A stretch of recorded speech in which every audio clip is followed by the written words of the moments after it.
Good Monday evening, everybody. How the heck you doing on this fine Monday night? I'm Manny Vitale, host of My Fight Our War here in the awesome area of Detroit, Michigan. And Detroit. it is a beautiful fall day. 80 some degrees, 86 sunny, degrees. hot, but it's a great day, Yeah, folks, man. I welcome to hope you summer. guys had a great weekend and all that good stuff. We're glad to get some shows back. And before we go any further, of Yep. course, we've got Rocket and we've got the sunflowers, her little I think sunflower, they're and there's blocking someone me. else. Groot. OG. Yeah, right. But I think Groot's in front of my Uh-oh. Groot's in front of Rocket. Come on, Move your Groot. Groot. There we Oh, go. There we go. there we go. Okay. There's Groot. All the gang is We're here. here, and like I said, man, Monday night, which means we are going to be chit chatting with one of our amazing family members. And when I say Mm-hmm. amazing, man, she is. We've just been chit chatting a little bit here in the green room before starting and just reminiscing about some stories and Some of our Alabama family. our Athens, Alabama family. Mm-hmm. And a huge shout out to Lori, the one and only. And I just found out they are already working their butts off for the 2026 Of course. addiction eviction rally in Athens, Alabama, which we'll be talking about. But Yep. for us to do that, we have to get our very special guest coming on, and that Okay, is so Jeanette Butler. I'll leave. And you out of Well, here. put me in the You green Rocket room. and Sunflower, go And bye-bye. Lori's on and Christy Stutz is on. Look at this. And We got our Alabama Jeanette. connection. Jeanette, how are you, honey? I'm good, and you? Good. I'm just looking at the side here, and we got some people that you just might know, and Yeah. that is Christy and Lori. Yeah. Here. Hey, And Lori, Christy, we just found out from Jeanette that you are working hard as always, about your merchandise and getting stuff going for the rally on the 26th. So you guys are awesome. But tonight's about Jeanette, and we were chit chatting a little bit. But again, thanks you, Thanks you. thanks you for coming on. But and we got to see your husband for a quick second. We didn't catch the kiss on TV, Oh, but they we were playing tried. kissy face and Yeah. love you, love That's you. okay. Good No, to have love in your life. but that's awesome. But anyways, welcome back. Welcome to the family. Welcome to My Fight Our War. And glad you're here, honey. glad to be here. You've had a lot going on. Like I said, we got about that much. Just talking here a little bit about some recovery stuff like that. But we're going to start from the beginning. You like to chit chat, get to know Yeah, about where you somebody. So as far as are you originally from Athens, Alabama? No, I'm originally from Springfield, Ohio. Oh, okay. Ohio. Oh, Ohio, Michigan. I know my daddy was a Michigan fan, so Oh, Oh, really? wow. Okay. That's While funny. you were living in Ohio, he was? yeah. Yeah, that's dangerous, but that's good. Oh, We appreciate his strength. okay. Like So I have some of his Michigan shirts, and I'll wear them to work or whatever. And they're like Michigan. I was like, look, it was my dad's. It was my dad's shirt. Like, not a Michigan fan though. Well, we're but Michigan and we love you. so, anyways, so you're a Ohio transplant from then off to Athens, Alabama.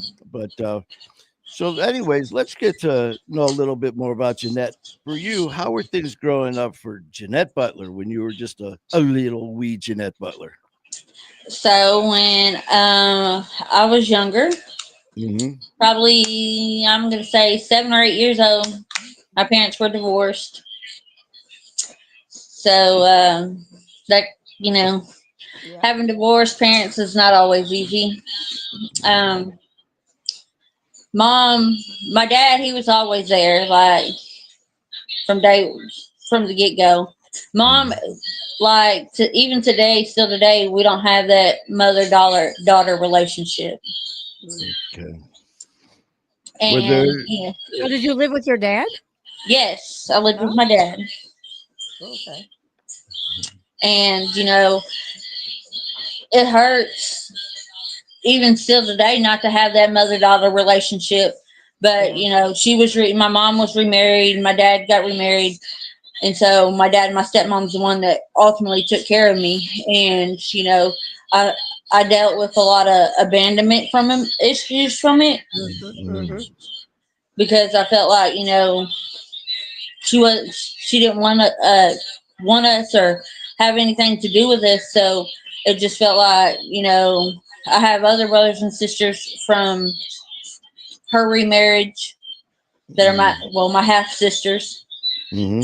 and it's always felt like she favored them more than me and my other siblings. That little So bit of Mm-hmm. now with that, was there with sometimes with you have a split marriage and all that stuff. But you had that good relationship with dad, so thank God for that. Now, and I have a good relationship with my stepmom. that's great. How Good. long how long was it just you and dad before the stepmom came into the picture? Um, Probably 2 years, maybe Oh, three okay. years. Right. So She's been, and you, that's awesome. You know what? And the thing is, too, for me, my got us out of a very, very volatile situation when I was little too, and young. I think I was like 1, 2 years old, 3 years old, and it was just me and Ma for a while. But you get that bond, just like you, Daddy's little girl. I was, I'm a mama's boy, but still, you have that. Like for you, like you said, you missed out on that mom daughter thing going on. But so growing up, man, I know what we're all here with My Fighter War, what we deal with here. And it's, of course, dealing with any type of addiction at all, any type of mental health issues at all, and stuff like that. What was, or how old were you when you first were, when you first knew about addiction, when you were first introduced to anything as far as addiction goes? And what was it? so I'm gonna say I was probably 14, 15 years old, maybe.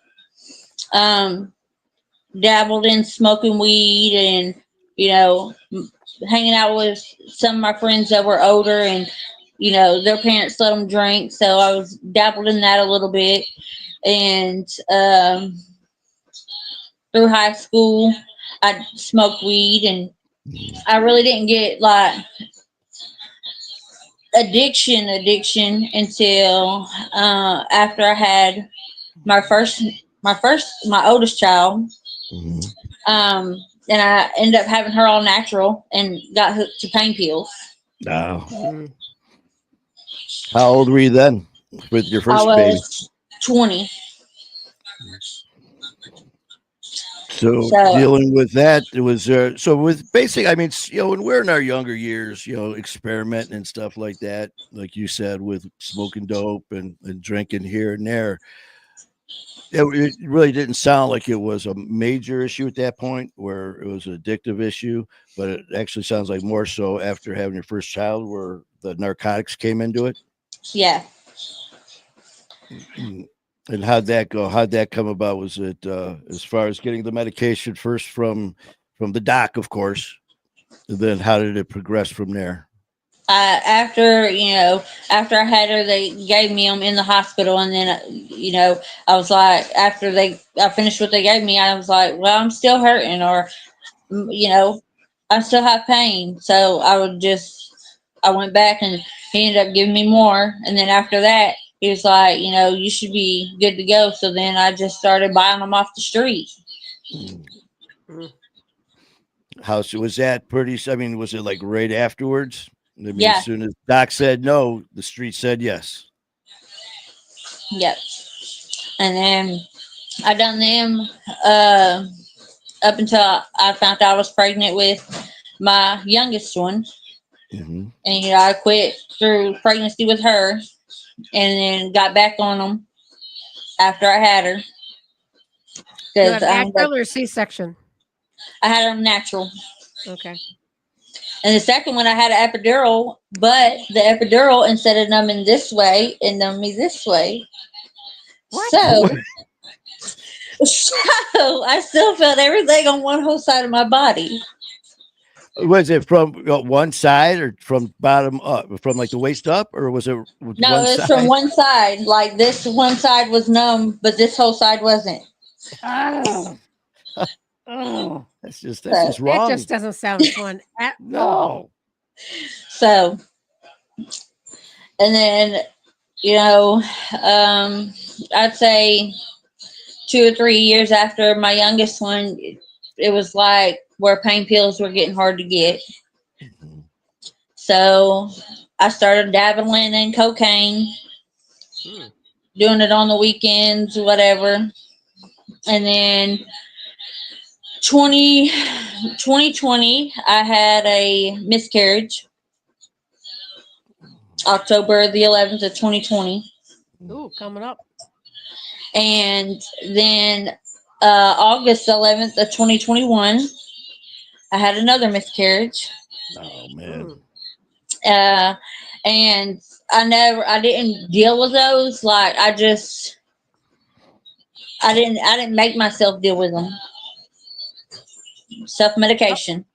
okay. How far along were you? I was just like 9 or 10 weeks both times, but Okay. I Okay. didn't ever, I didn't ever make like, because I was like, I can't, you know, I gotta just keep going, like Yeah. Yeah. Mhm. nonstop, just kept going, and so I didn't ever actually deal with it, and then February the 1st of 2023, I lost my dad. No. February the 6th of 2023, I lost my husband at the time, my kids' dad, Mm. which there led on to like full blown addiction. And I seen this quote on Facebook the other day that said, the devil couldn't get to me, so he placed me in the front row seat of a funeral that he knew he would break me. Wow. Oh man. I'm sorry. You said that your dad passed 2023, was it? February the 1st of 2023. 2020. And then And her kid's and, father, and then your kid's father. How long after 5 that? days later. 5 5 days days later. later, Oh my God. I'm What did so he die sorry. from? he had congested heart failure. And Oh, he had the flu and they put him in the hospital, and they stuck him on a ventilator the day that I was at the funeral home planning my dad's funeral, I, and it caused him to go into septic shock and killed him. And oh so my God. from basically Woo. 2020 to 2023, you were you Lots of were losses. hit with a lot of stuff, a lot of stress, and like you said, self medication, man, and it's And that's when I started doing meth, Oh, like wow. full blown. so basically, you said something earlier too when we were just starting here about smoking weed, doing and drinking, and at that age, man, there's a lot of us who are we're young, we're experimenting, and it doesn't seem like a problem because a lot of times it's not. And like then you said something about doing cocaine on weekends. It was like the recreational drug. We only do it on weekends and like New Year's and holidays. It's like that. That's how we justify all this stuff too. But going from that. So it went from that into, was it after you said your dad and your husband? That's when you started with meth. When dad passed, and he was in between the day dad passed and my husband going into the hospital, I was like, why me? Why, the Hmm. why me? Why my kids? Why my family? And I didn't want to feel those feelings. And I'm like, so I'm like, I found, which I know a lot of folks that done drugs anyways. And so I was like, I don't care what it is at this point. I don't want to feel this. I don't want to deal with it. Make the feelings go away. Mhm. So And the thing is, too, man. I mean, no matter what happens or says, it's never going to justify doing it. But at the same time, for us who've been in an addiction and deal with it, we can understand it. Because here we know, especially when it gets to the point where we're gonna enough's enough, and you're having those times where something will trigger and all that, where that if I do this, It's going to help get rid of that pain, but just for that moment. And then not only is it going to be back, it's going to be back worse. But that's the grip and the strength that addiction has. We know that it's going to come back even worse, but we still do it. And I mean, for you to be put And through that's what I had to learn. Like after getting sober, like I didn't deal with those feelings, but now, like not being messed up or whatever, them feelings are still there, and you're gonna have to deal with them sometime or another.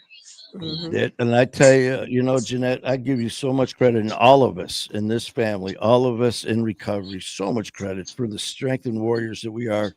I've had people say, I had a guy that was a real smart ass, give me shit one time about how, people, addicts are very selfish and we're weak. I mean, he sat there for 5 minutes, 10 minutes, just telling me what a piece of shit I was. So I was just like, all right, I'm gonna let this boy talk before I kill him. And then I was like, you know what, you're right. But when you're in active addiction, being selfish, not caring about anyone but ourselves, who we hurt, we don't care at that point. But when you're dealing with someone like you and everyone else in recovery, you talk about strength and willpower. Because I told this dude, I said, listen, we deal with the same problems everyone else does, whether it's financial, whether it's like personal, family, kids, money, everything else. But on top of that, we're dealing with addiction 24/7, and we're still dealing with it. And you can't get much tougher than that. So I commend you and everyone for the strength that you have to be battling. So congratulations to you. And you saying we were being selfish and not caring who we hurt, and really, at the time, I wasn't thinking about nobody but myself. My kids were Mhm. hurting, but at the Mhm. same time, you know, in my addiction, I wasn't thinking about that. And I lost my house. Well, my lights got cut off, so then I lost my house and moved in to the trap house with my kids, Wow. Whoa. and then lost my kids in August of 2023. My kids were taken. DHR come and took them, and then Shane went to jail, and we were fighting and arguing because he's in jail and I'm out here running the streets doing whatever I wanted to do. And there was even a point, like a 3 month period, where I was literally homeless, living in a tent behind GameStop here in Athens, Oh, man. Whoa. digging in dumpsters to eat. Oof. I And tell you, Jeanette, for you to say that and still be where you're at now in Athens, Alabama, it has got to be such a fulfilling feeling for you inside to see these places and have these memories. I slept there, man. I was in a tent there. That dumpster, I was getting breakfast from there. And and this, oh, and it does, because now, like, I go out there and I can physically tell them, I've been here. I was here. Literally. I mhm. was you. Yes. Like, I was the one out here 2 years ago sleeping in a tent in the same place, doing the same things y'all are doing. But today I'm not that person, and I don't have to be that person. Hmm. That's right. And the thing Hmm. is, what a better, when it comes to uh, talking to individuals Helping and and teaching. supporting Yeah. people, there's nobody better than us. I've said before, I've met people who are counselors and coaches and all this stuff who've actually gone to school to get degrees in helping people dealing with addiction and mental health issues who have never done drugs or alcohol, who've never had, but they just want to help people. I've met a couple. This one guy, I was like, "Are you nuts?" I mean, here, yeah, he's just that. Just, I mean, you talk about heroic. Here, these people are jumping in to help people, and that's great. But the one thing we have over them is they'll never be able to understand the feelings of addiction and the depths of darkness that it takes us. You do, I do, all of us do on here, with Christy and Lori and I mean, all of us know that. So who better to talk to and confide in? I mean, so with your habit, when you said you jumped from weed to alcohol To to meth. cocaine to meth, Are you still doing all of that At the now? Because time. what did one really was the meth that really got you? So when like I don't do anything now, but Hmm. when I was in rehab, we learned healthy coping skills. Hmm. And my grandmother just passed away like 3 weeks ago, and Oh man, sorry. and I didn't go up and see her while she was sick because, like I told my family, my sobriety comes first. Hmm. Hmm. Like that comes first, and I don't feel like it'd be in my best interest to come see her that way. Hmm. Well, how long I have you want to been I want smoking? to remember her how like she Yeah. was. Yeah. You know what? And Jeanette, So that is for you. Just you nailed it right there. You got to take care of Because you. when it comes to recovery, we have to be first. Because if not, we're going to end up last. We have to take care of ourselves because of, especially, I mean, anyone, but you with your kids and everything. Yeah, I mean, they went through everything you went through. I mean, the loss of dad, yeah, the and loss of everybody. even my kids, they were like, they tell me stories now that they're home and back with me because I got That's full great. custody back of them back in January. But they're like, "Mom, I know how to cook," and I'm like, "How'd you learn how to cook?" They're like, "Well, when you was high and we were hungry." And we would tell you was hungry, and when you would just wait and wait and wait, we would cook ourselves, and I was just like, You don't even remember, like, and like Wow. it broke my heart the first Wow. time she ever told me that. But I'm like, I man. was like, I It's still fed you. She was like, no, mom. We would ask you all the time. She said, Whoa. so I learned to cook for us. I was like I didn't know what to say, but Wow. yeah. How old were they? How old were they They're when they pretty said young. that they were cooking? so they would have been 9 and 6. 9 and 6, Oh, and they're wow. sitting there. But first and foremost, man, for you, I can't. I'm so happy for you, man. You could just see in you know, you're glowing, man, with the recovery and all that. But not only that, but every time you mention your kids, you just That you light grin. up with that Yeah. grin, and it's just so great to see. But and especially you got them back, and it's so I feel that it's very healthy, them communicating with you and Yeah. telling you That's these great. stories about, I could still, I'm just picturing you, okay, talking about food, dinner, cooking, and, well, I'll teach you how to cook. Honey. Oh, we already know. What? Yeah.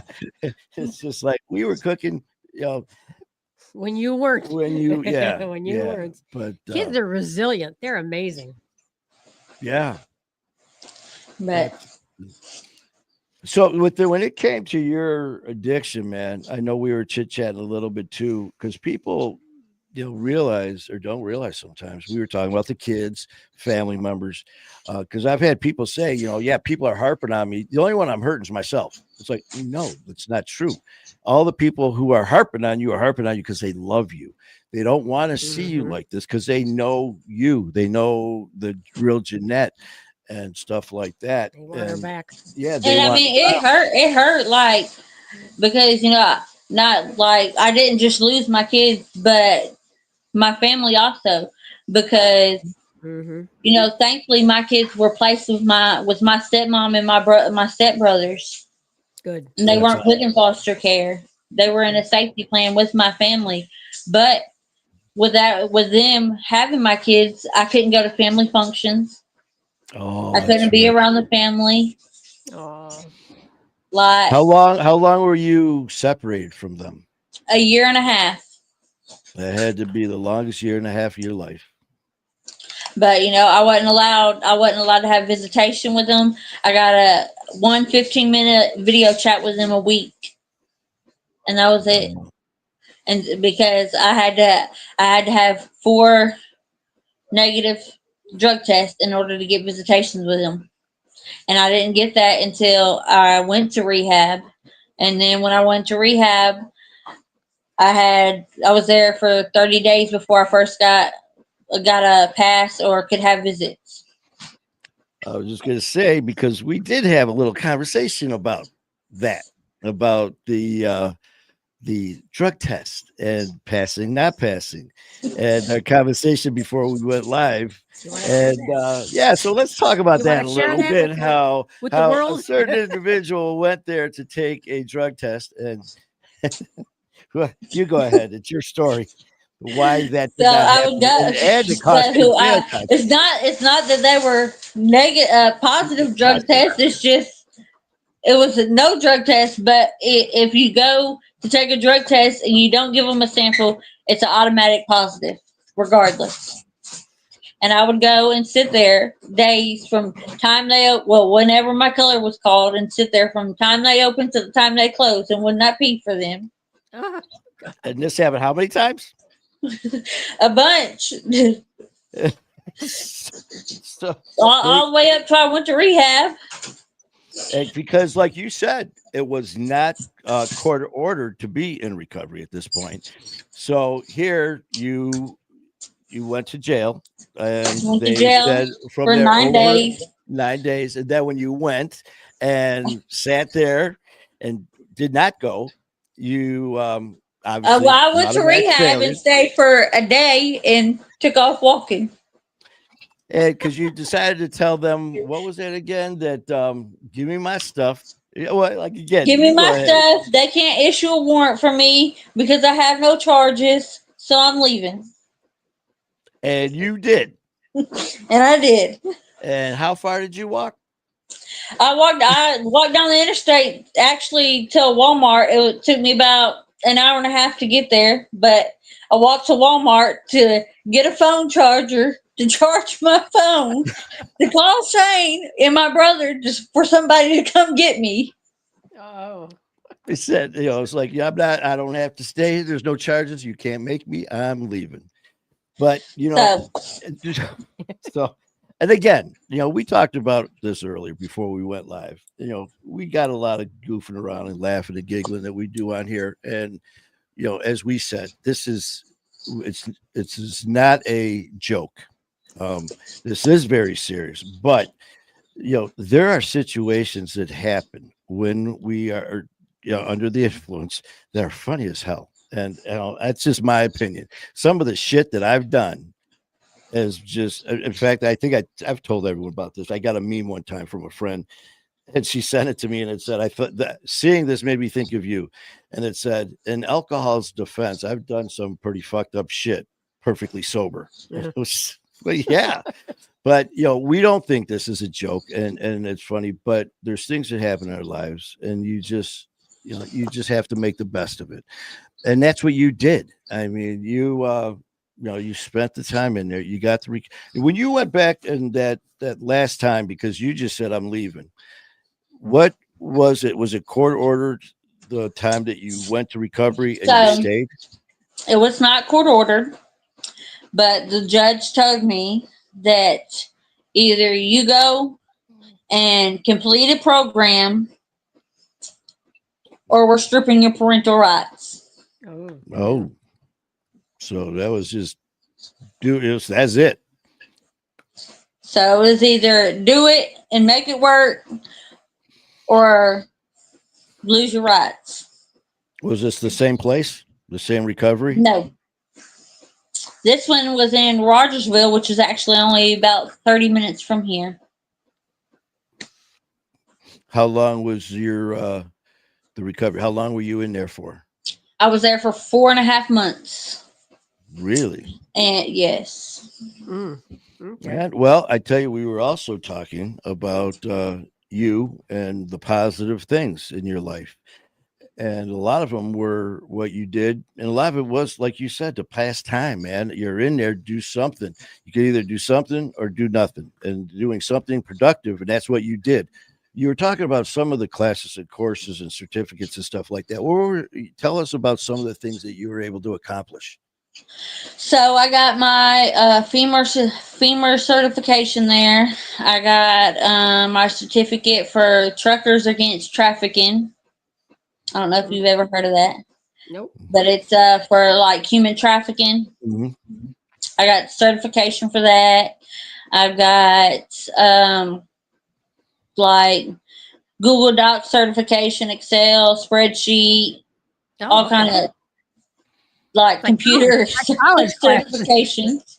Good. That's So man, wait. So you took like some of like IT stuff for computers and all that?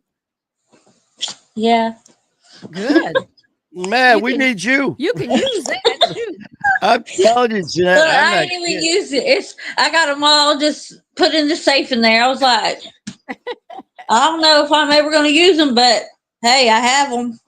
But and you know what? You know, laughing about it now, but it made you focus, and Yep. it was something. It was a positive reinforcement, you know, that helped you as well. I'm just sitting here actually, and I was peeking off to the side here. We've got Lori. She went in with. No In shoes. fact, here it is right here, Jeanette. This is from Lori. Lori, I love you, honey, man. You know, I can't wait till June. Hopefully, we'll get something going on, seeing each other before then. And but it says she went in with no shoes and came out with 60 pair. So like I gave up like when I gave up drugs, I got addicted to shoes, and I went to rehab with one pair of shoes. Come home with 60 pairs, and now I got about 400 pairs in my closet.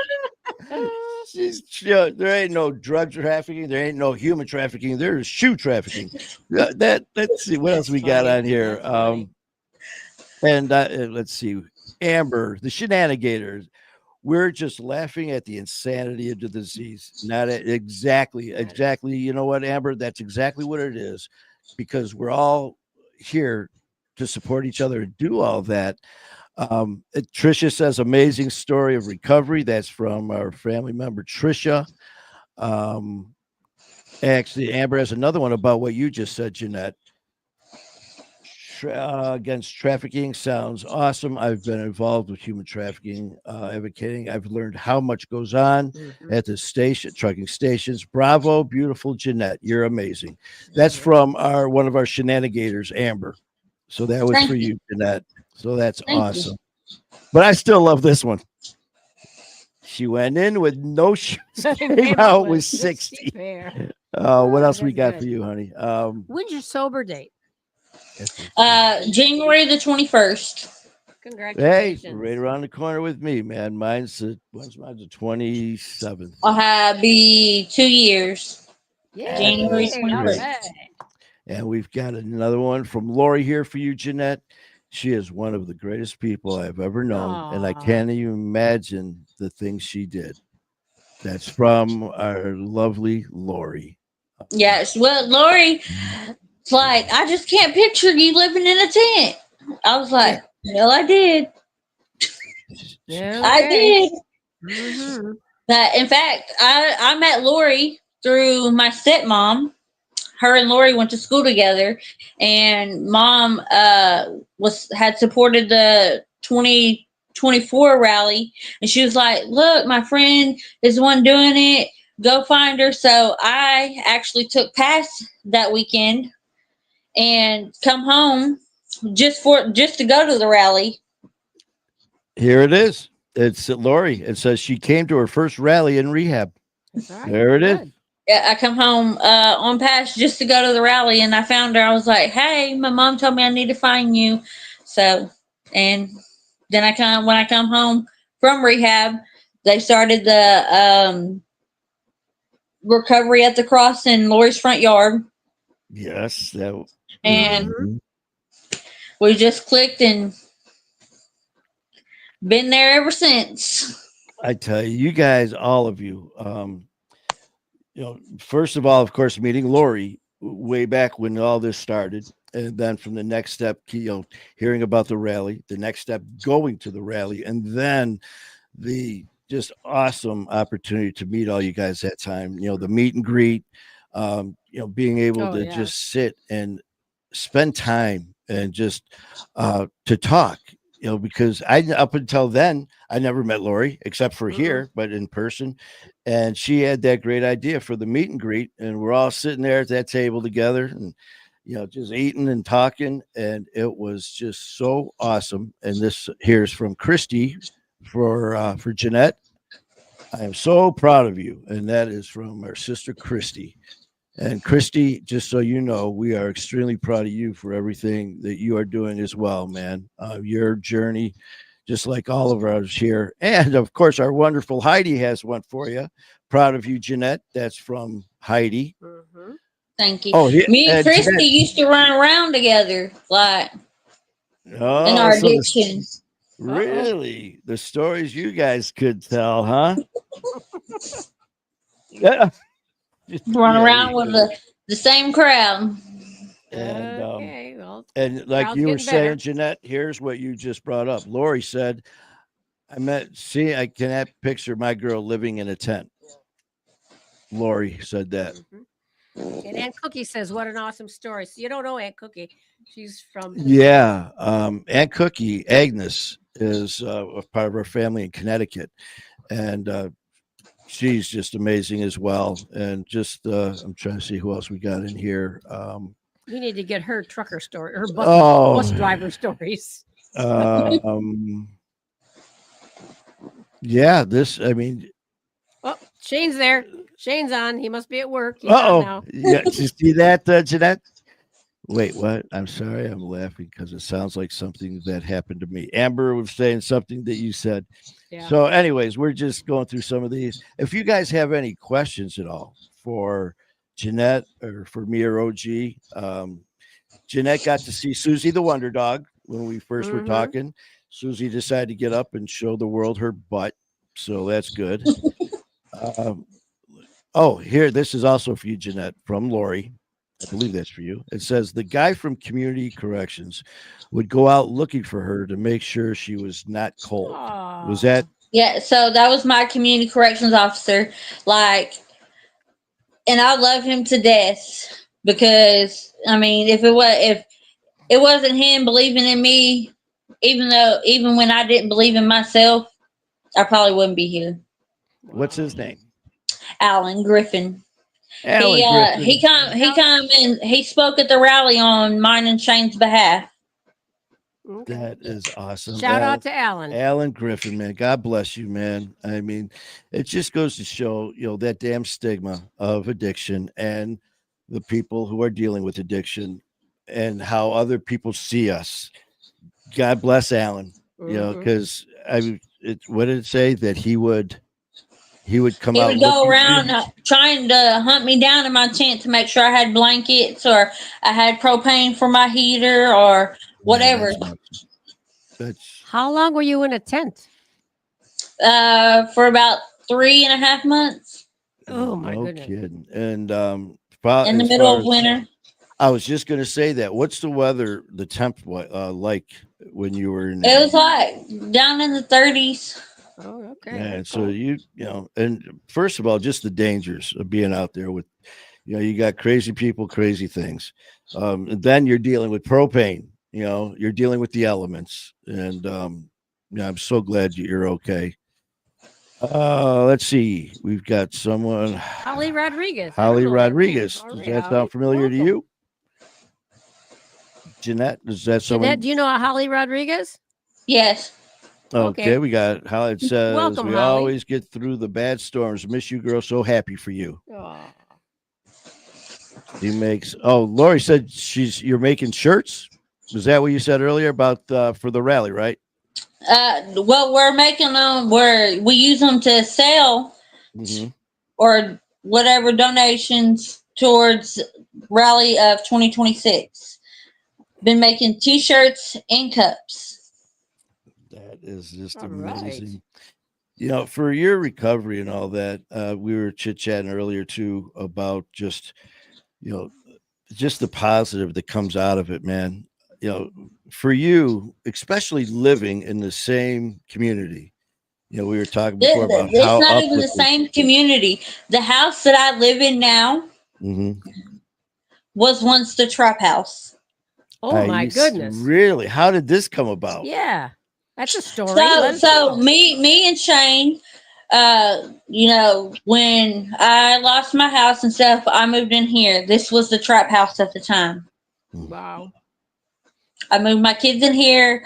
Like, it was all hours of the night. There was no telling. We would go to bed, Mhm. we'd wake up, there'd be 10, 15, 20 people in here. Wow. How did it? Wow. So how did it transform into what it is now? To a home. So Yeah. when I went to rehab, Shane was still out here in addiction. You know, I wasn't allowed to have contact with him because in rehab, you can't have contact unless you're married. But if y'all used together, y'all weren't allowed to have contact either. But, you know, I prayed when I got to rehab and, you know, had a clear mind and everything. You know, I prayed something would happen within him for us to be together, that he would get sober, because I always told him, you know, I got to do this for me and my kids. Either you're going to come along on the ride and do it with me, or I'm going to do it by myself. Mm-hmm. Man. And so, Mother's Day weekend, 2024, I was coming home on my 24-hour pass, I think it was. And he ended up in jail 2 days before I get to come home. Oh, Jeez. no. So, when he went to jail, and then he was in there, I think 3 or 4 months in jail, and then he left and went to Cedar Lodge, which was a 28-day program. And in that time, you know, Mama was here and whoever was here. But when I came home, I'm like, look, it can't go. You know, all these people can't be here, and me trying to get my kids back. So Mm-hmm. cleaned house, and there'll be some that, you know, pull in the driveway or pop their head in. Y'all doing okay? Yep. And they know that we're both sober and we're not doing anything, so they'll go on about their day. That Find another trap house because that. this ain't it. So is it just So you and Shane there now, and the kids? it's me, Shane, his mom, and the kids. Oh, That nice. is awesome. You Nice. know, that way you've got that whole family That's element. good. You know, you got And see, it was always all of us here. Like his mom was here, and you know, even like if you was to ask her, there was so many nights that she was terrified because she didn't know who was in her house. Wow. wow. That's just. I mean, Like, just for like, but she stuck it out with you guys, and That's she great. was, yeah. I mean, to be there, just the love and like faith that she obviously has. there was days that she would come home and there was no telling what she would walk into. Oh my God. Well, she's Y- a And warrior, evidently. when I was in rehab, uh, they all were here, whatever, and the house, like our doors got kicked in and got raided. Oy. Man, I mean, you just like you said, Jeanette, you just don't know. Is it going to be the cops kicking in the door? Is it going to be another, drug dealer kicking in the door? Is it going to be someone who's pissed off and someone who they owe money Yeah, kicking in the door? somebody with And guns it and could be bad the wrong intentions. house, man, coming Yeah. in looking for someone else, and there's Shane's mom. God bless her, man, and all you guys. You've got I mean, another. she strayed, stressed out, and I bet. worried, and everything else, and but you know, How's she now doing today now? she don't have to worry about it. I tell you, it's like, and it's been 2 years, right, for you sober? It'll be January, be 2 years. 3 years. And I January. tell you what, January. isn't that the everyday special? But Mm-hmm. when you get those holidays, Christmas, birthdays, just those days where you think family, and here you get to enjoy that with you, your kids, Shane, and the mom. I mean, that's just a beautiful thing. Yeah, and see, well, now when after my brother had took my kids in, he is now a foster parent, and all the kids that they have actually come from parents that are in addiction. that's with your brother, that stay with your brother? Yeah, they have one that it was they've already adopted, but they adopted him at birth, and then they have three more that they just adopted. Wow. They have Wow. two. They I think they said two foster boys that they're supposed to get today. And they have a little newborn baby that's still in the hospital. Holy, Woo. That they're they getting. they got their hands full, man. You talk about a calling, and you talk So about some beautiful people. Wow. And yeah, I'm sorry, did you so say this is your brother? yes. You know what? When you were just describing that, I'm sure you saw a lot of the stuff with Coach, my from Connecticut, and he's the one that we had that event, the Brian Cody Brothers and Sisters Foundation. He's the one. He got married to his amazing wife Tracy Mimi. He had two kids. She had three. So here they get married. They got this blended family. So all of a sudden, bam, they got five kids. Less than a month after they got married, he ended up being put in a situation where his nephews were put in a situation where they were about to be taken away by protective services and took them all. And there was five of them. So he went from just getting married to having two kids to all of a sudden having five kids. In less than a month, had 10 kids. He's like, Sounds like your brother's house. yeah, your brother and Coach could start their own football team, man. Yeah. Exactly. Which I have a big blended family. Anyways, I have 17 brothers and sisters. Wait, how many? 17. Yes, Oh Woo. my god! all That- together as That full blood step brothers and sisters and half. Okay. 17 of them, and I have I think 21 nieces and nephews. as we know, man, sometimes families, we have that uncle that's like, oh shit, we have that cousin, that. So with all 17 of you, how's that, as far as relationship wise? I know that you got to have your moments and all, but have there been Is it different good with occasions most when of you're them all or what? together? Yeah, it's good with most of them. We all pretty much, have a good relationship. Brother and sister wise. Like I just got to meet. Well, when I was in Ohio, I finally got to meet my niece and my second cousins and stuff that they've had in the last 5 years. Man, have any of the other siblings had issues with addiction? So my brother, he used to be an addict too, which he's got cleaned and everything and adopted fostering all these kids of parents of within addiction. That is So great, man. See, that's why these stories are just, I mean, it's just something Woo. that Yeah. needs to be told because, Yeah.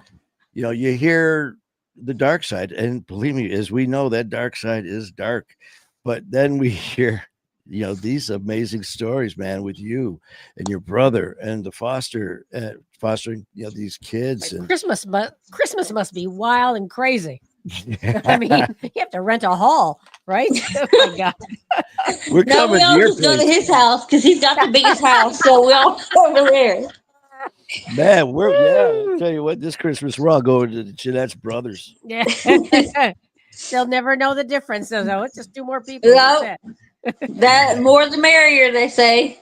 I'm telling you, that is just so awesome, man. And, for all that you've gone through, and just your attitude, you just you have that aura about you where you just Things are going in the right Yeah, direction. You I feel mean, good. for you to be with other people and sharing your experiences, it's perfect for you. And just to be sharing this with others, I mean, you're perfect for it, man. This is another. I just saw this from Lori for you. I love you, Jeanette. You and your crazy husband. We love you too, Lori. And and she just said, "Hey, Shane and Tyler Thompson, he's here. Heidi Sullivan says he has a big heart. Your Yeah. brother. Absolutely. Sabrina, I second that. Sabrina. Yep. Yep. Sabrina had Sabrina something else for Guthrie. you, honey. Sabrina had. I'm so glad you're sober, girl, and got your kids back. Yay! And that's from Sabrina. Mhm. Thank you. It Yeah. wasn't always easy, but And then Shane, or I'm sorry, Lori has this. Shane was a bad, bad boy. See that laugh? But things are better now, right? yeah. But read the one from Holly Rodriguez. Starts with "If Dirty Water." Let's see. I like that. This is from Holly. It says, if dirty water doesn't stop plants from growing, so don't let negative words stop you from progress. Amen. Beautiful. I like that. Beautiful. I'm going to steal that. We steal all I this like stuff. I steal good words. Oh yeah, definitely. But there's Shane. Oh no, that's not Shane. Where'd he go? No, Shane was there a minute ago.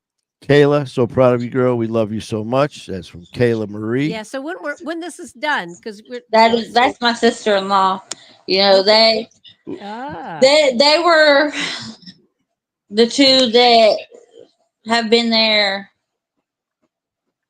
So it's not that my family disowned me or not didn't talk to me, but I know the circumstances behind it because they had my kids, and that's they had to follow the child rules. services orders and judges' Mhm. orders, whatnot. But them are the ones that they regardless always checked on me. Nice. That's Kayla, the one here. Yes, that's my awesome. sister-in-law. Well, thank you, Kayla, for watching out. Yeah, for all of you guys, man. Yeah. I said that, excuse me, too, about when we had the pleasure and the honor of coming to Athens, and I got to speak, and just we got to meet all you guys. I remember talking to so many people, and it was just I remember over and over just saying, you hear that it's that warm Southern hospitality. Well, I saw it firsthand from all of you, and just the love and caring and support and motivation, especially with all of you guys at the table, and while you were talking and sharing stories, not only so proud of you and your accomplishments, but the way you guys were just there for each other. It was just a great time, great Amber's feeling. got something nice she has said. She says, "Isn't so? Where's it at? Isn't it so?" It's a little bit back. And this is from Amber. Yeah. Okay, here it is. Let's see. Isn't it so sad to hear things like that? Like hearing my mom saying she didn't wait up at night. She'd wait up at night. Oh, waiting that call from the morgue. Jesus, that stuff hurts, but is legitimately real for our loved ones. Yeah. I remember, unfortunately, I lost my little brother, Kevin. God bless him, man. And Nancy, I remember her saying before he passed, this was years before that, as family members of people dealing with addiction, that phone rings after midnight and it's pure terror because, like she said, they didn't know if it was going to be the police or the morgue or the hospital saying something. And, you would always pray there was the police saying so and so, your loved one's in jail because they at least knew they were alive. In the morgue. But that's just amazing. Yeah, that's tough. You've definitely, from 2020 to 2023, you definitely took some serious gut punches, man. I mean, and for look at that. But when she smiles, she lights up. You do. You see that smile of the kids, and Shane who loves her. Yeah. How old are your kids now? You cut out. How old are your kids now, Jeanette? They are 11 and 8. Ah, okay. And what are they cooking these days? Yeah, what's for dinner? What's on the menu, man? The oldest one's favorite thing to cook is French toast. Oh my God, that's Manny's favorite. I tell you what, in the morning. So when I come, she's always like, "Can I cook y'all some French toast?" Yes. They went and had coffee with Lori one morning. They were out of school and I had to work. So they went over to Lori's and had coffee with Lori, and I get off, and lo and behold, my oldest is in there cooking Lori and Caden and Lucas French toast. Well, you know, we can and pass drinking that down. coffee. 11 years old. Just sitting there making French toast, having Exactly. coffee with Lori. Man, that's awesome. I tell you, man. Yeah, I'm just, this is just Oh, no. getting to meet Oh, all sweet. these awesome people, man. That Yeah. we do this, and people talk about rehab, and people talk about different things that work for and helping people. The best thing about what I do is get to meet so many people, Mhm. and just sharing stories. Like yours and Lori's and Christie's and all the other ones, everyone's. It's just really you can see and feel the community, the family, the love, and Mhm. it all starts with number one, and that's you, Jeanette. Like you said about that decision that I you only can made. keep what I have by giving it away. Mhm. Mm. Mhm. But I love what you said about grandma when you had to make that decision. About the funeral, or was it the funeral that you decided not No, to? I went up for the funeral, and which I got family there that struggles with addiction also, Mm. Mhm. and I was just like, this is the time to get right, get yourself together, and you need to take care of yourself. I was like, because I don't want to be you're the next funeral I'm going to be coming to, because and Mhm. I'm like, fentanyl's in everything, and Mhm. yeah, I carry Narcan everywhere I go now. Good. Oh Good. yeah, So Good I'm deal. like, look, when you're ready for help, call me. We know we got resources all over the USA. That's right. Like, God, there's God, resources. Mhm. If I don't God, know, somebody I know knows. Mhm. God bless you, man. And So you I saw was like, first. here's you some Narcan, and because I'm like, I've been there. We all have, but I just hope that it's not it. I don't get that phone call. Oh Yep. God, no. Oh yeah. Well, we saw what happened, and it can happen to anyone, anywhere, Anywhere. even at an addiction eviction rally. Really. We saw it. We saw it happen, Firsthand. and thank And God that I try to people tell got them, involved. 90% of the stuff nowadays is gonna have fentanyl in it. Yeah, And I they're mean, like, no, I get it from this one guy. I don't care who you get it from. Uh-huh. yeah, it doesn't I don't matter. care who you get it from. Yeah, Just I saying. know this guy. Well, you know what? You may know that guy, you may know that girl, but you don't know the other three or four down the line where it changed hands. That's And right. so you nailed it, Jeanette. It doesn't matter. It doesn't matter. It's Russian roulette, man. Mhm.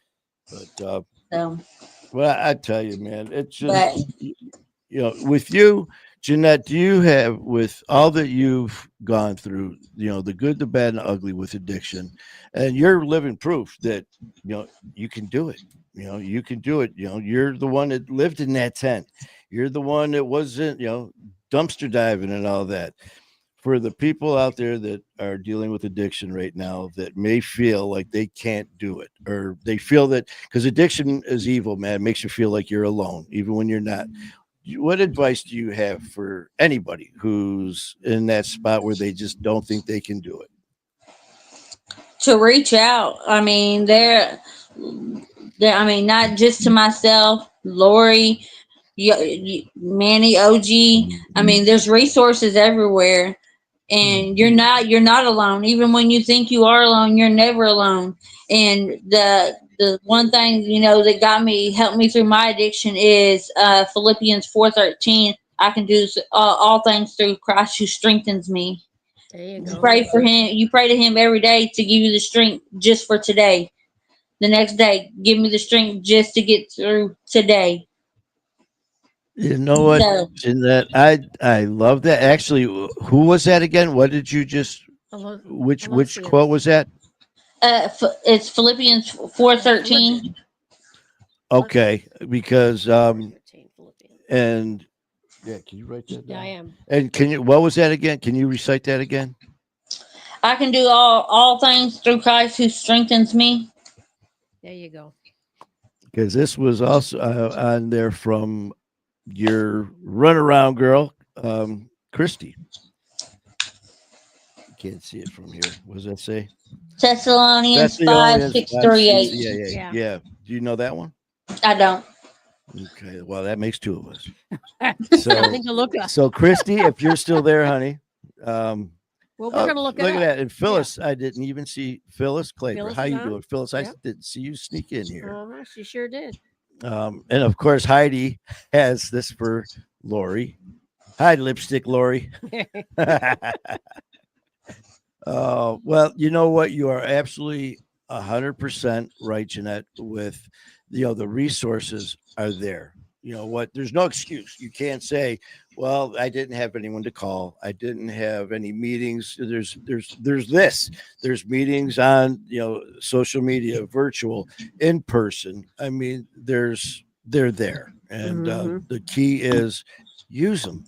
You know, life is too short and precious, man. You got too many people that love you. I mean, your kids, Shane, us, Lori, Christy, Holly, all of us, Sabrina, man. And, it's just, We're glad you're here. it's just, We're just such so a- glad that you made it. Yeah. And so happy that you came on here with us. The world is a better place since you're still on it, girlfriend. That is so true, man. And I work at a diner here, and it's ran by a friendship church. They're the ones that run it, and so we get people in there, and they're like, they read our like mission quote type thing, and it's about giving people a second chance at life and learning skills to move on and go into the food industry everywhere else. And everybody's like, how did you end up here? So I get to ask that at least once or twice a day. So then that opens the door for me to tell them my story and tell them how I honor. Whoa. Something's going on. Just hit end. Just hit end on the call. It's shine. Just hit end on your don't accept. Is that stopping? There you go. There you go. Hi, Shane.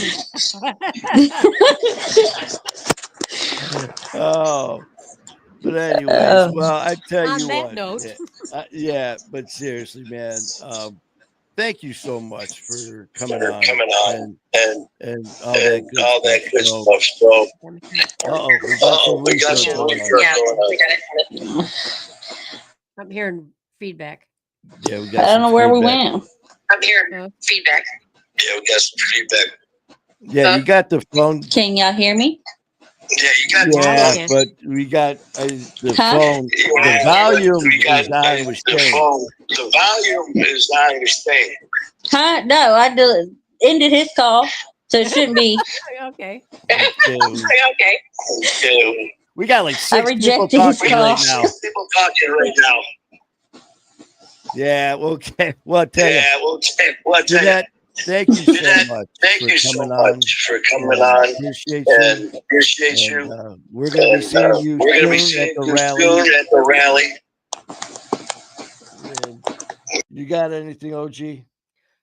No, just I'm hearing voices, not just yours and hers. That seems like I'm hearing voices We're in my frozen. earphones. I don't know. That's okay. Uh-oh. Everybody have a good night. And we're gone. Okay. Well, there goes that. I think what happened, it was the volume went up on the phone, or it may okay. have been still on there, but that's okay. That's all right. We were winding down anyway. Yeah, because it just came back again. But anyways, you know what? If it was going to happen, it happened at the right time, right towards the end. Right. What a nice story. I mean, it seems like things are going so well for her. I can't stress enough. Just her. I mean, she just her aura, just the happiness, man, that she you could tell this from all that she's gone through, her kids, Shane, family, friends. I mean, all of them, with Christy and Lori and all of the other ones that chimed in with, you could just see the support from all of her family and friends. Um, And 17 kids. Oh my God. 17 kids. Woo. That is, It's a lot of family. and her brother and sister-in-law with all of the foster kids doing what I mean, it's just, let's see. Uh, Heidi just received a full box of Narcan from a woman from out of state that lost her son to drugs, Yeah. and she's going to give some away. It's very good. Yeah, and just don't forget people, man, because I remember I keep we've it in my had car some now. issues with, hopefully you'll never have to use it, and hopefully you'll never encounter seeing it. But if so, be prepared to jump in. Don't assume that someone else is going to be able to do it or someone else will do it, because sometimes when it's the heat of the moment, that man, people freeze, and it's a scary situation. I was so proud of everyone at the addiction eviction rally that we were at with with Lori and everyone when that girl OD'd right there in front of us, man. Within minutes, people jumped right in. Narcan was given, CPR started, and it's a scary, scary situation. And I remember one time having someone, because I was talking about when I was in my rig as an EMS administering Narcan, and hit them with Narcan, didn't work. I think I went through two or three, and lost him again and came back. And I had someone saying, "Well, yeah, that happened to someone they knew, but they didn't use they had some left or something like that because they said that they were told that they couldn't use too much." I said, Oh, "You should never, if there's an overdose in progress, at the end of that overdose, there should not be any full Narcan if that person's still not responding." And but yeah, everyone at the rally with Lori and Christy and Jeanette and the whole crew that was there all jumped in as one family, and it was very traumatic. There was a lot of people that affected. Phyllis was there, and it brought back some very, very painful memories with Phyllis Claver of her son. That was terrible.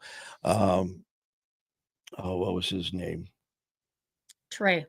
No, Ethan. Oh, The okay. one who Phyllis we is had brother. a young man message me, didn't know who it was. It said, "Manny, looking forward to seeing you at the rally." Okay, I don't know who this person is, and all of a sudden I get another message about an hour later saying, "Almost there." And then a little while later, I hear Manny. I turn around, there's this young man with family, is my dad's sister, brother, um, who follows us on. He could be, followed us through My Fight or War, and came to the rally to hear Meet me you. speak and just to talk. Well, he was there when this person overdosed, and after it happened, he pulled me aside and said, he was pretty shaken up. The tears were flowing. He said, "That really affected me." He said, "That scared the hell out of me." And I said, "Some things you're meant to see." I said, "Just think, Ethan." I said, "What you just saw could have been what happens to you if you continue using. It could happen to anyone." And it really affected him. And so, right there, it just goes to show. And here, this was at a addiction rally, so things happen anywhere at any time to anybody. So thank you for everyone who showed up, and thank you for everyone who, jumped into action. And but other than that, I really appreciate all you guys, and it was a great time talking with Jeanette. And let's see. Uh, let's see anything else we got going on. Let's see. They were people were asking about administering Narcan. They actually had the epi, like you could hit them with the Narcan that we used to have too, where you'd administer it. There's different ways, but the easiest is obviously the nasal. Um, safest, quickest, fastest, done. But Well, you Heidi know, was talking about you can also give it to IVS, so that's how we give it to the ER. oh yeah, once you're and then we in wake them up, triage. and they'd be highly upset because we Oh, messed up their high. oh, I got really. I had gotten many fights and working both police and EMS. You know, you hit them with Narcan, and I was in the back of the rig, and we were in route, and hit them with Narcan twice or three, whatever it was. Well, however And many it went times. from being out, drooling, foaming, Mhm. dead, to all of a sudden flailing around, realizing what happened, seeing me, grabbing me, throwing punches because I ruined his high. And so after doing what I had to do to protect myself, Mhm. he actually went flying into the side door of the rig and then the back door, which actually opened. But by this time, my partner actually was over the side of the road with something like that going on, and went right out the door, Said, bye. and down the street he went. So called it in. Yeah, it's like Baker We have an 3-1. escapee. Yeah, I said, patient is heading westbound on the eastbound side of 94. And you're like, what? I go, on foot. On foot. Yeah, Oh, my God. probably on his way to the trap house right now. Ay, ay, ay. But yeah. So, anyways, I hope you guys have a good rest of the night here in good old Detroit. It is 7:15 p.m. Eastern time here in Detroit, Michigan. And to everybody, thank you for being part of this tonight. Must be time to close. Look at this. The dog's out the door. Oh, yeah, Susie the Wonder Dog Is leaving the room. Yeah, let's wrap this up. So you guys have a great night, and we'll be on with more information, with more shows coming up during. We'll be doing some lives during the week, and we'll figure out the schedule as far as Monday goes as well. So until then, love you guys so much. Love you. Keep fighting the good fight, and all you guys really appreciate your help. Amber, hope you're feeling better. Everybody, Christy, again, so proud of you for everything that you guys got going on. And if there's anyone I missed, I apologize because, like I said, some of the quotes and comments do pop up after a while. I've on the answered monitor. almost everybody. But OG gets I them got on the him phone. covered. That's my job. That's what I So- get paid for. So Paid the big bucks. before I completely lose my voice, I will end it with that. Love you guys so much. Always remember, man, that addiction is only a word. It is not a death sentence. And keep fighting the good fight. Love you guys.